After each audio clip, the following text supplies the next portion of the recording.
Meu irmão, minha irmã, gostaria de compartilhar com você 1 Tessalonicenses, no capítulo 4, verso 9 e 10, onde o apóstolo Paulo diz assim à igreja em Tessalônica: no tocante ao amor fraternal, não há necessidade de que eu vos escreva, porquanto vós mesmos estáis por Deus instruídos que deveis amar-vos uns aos outros, e na verdade estáis praticando isso mesmo para com todos os irmãos em toda a Macedônia.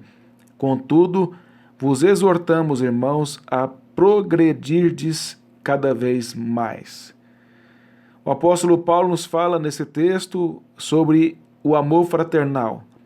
Ele havia falado no capítulo 4, verso 1 a 8, sobre a santificação, mostrando que esta é a vontade de Deus, o uso adequado do corpo como honra e não para a prostituição, para a impureza sexual, perversões. Isso ele trata no verso 1 a 8 do capítulo 4.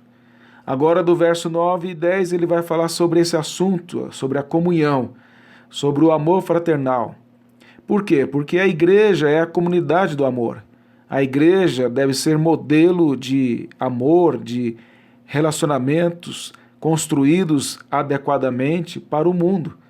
O mundo é egoísta, o mundo é movido pela vaidade, pelo orgulho, pela arrogância, mas a igreja deve ser modelo de piedade, de perdão, de reconciliação. A igreja deve ser o lugar onde nós carregamos os fardos uns dos outros, pois esta é a lei de Cristo, Gálatas 6:2.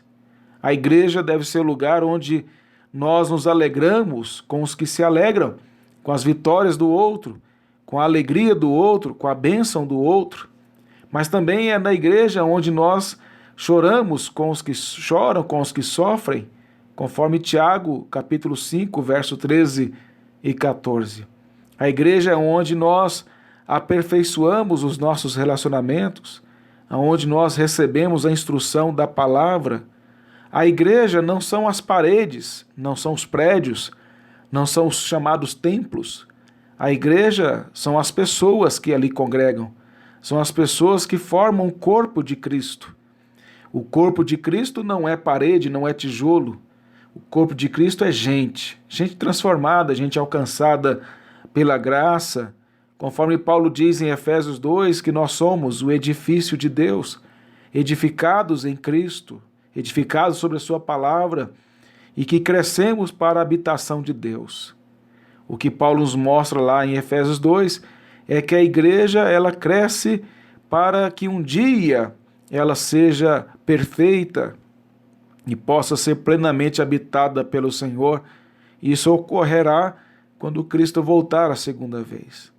A igreja não é limitada ou não está presa a nome de denominação, de igreja local. A igreja local ou denominação só é importante na medida em que ela for igreja de Cristo, realmente. Se ela não cumprir esse papel, se ela não tiver as marcas bíblicas de uma igreja, não adianta ela ter prédio grande, ter muita gente, não adianta ser conhecida. Isso tudo para Deus nada não tem nenhum valor se não estiver sendo fiel à palavra. O que nós temos que compreender é que a igreja, apesar de toda essa realidade que aqui citei, boa, ela tem defeitos. E ela tem defeitos por quê? Porque ela é composta de pessoas com defeitos. Pessoas que têm as suas dificuldades. Pessoas que são pecadoras, salvas pela graça, como eu, como você, e que têm sentimentos pecaminosos às vezes, motivações pecaminosas, pressupostos pecaminosos, e que cada um precisa constantemente ser levado ao arrependimento diante do Senhor, para que individualmente sendo feito isso, coletivamente seja abençoada. Então a Bíblia nos mostra, e é nessa direção que vamos tratar, nos mostra que a responsabilidade é individual do crente de buscar aperfeiçoar esta comunhão em amor.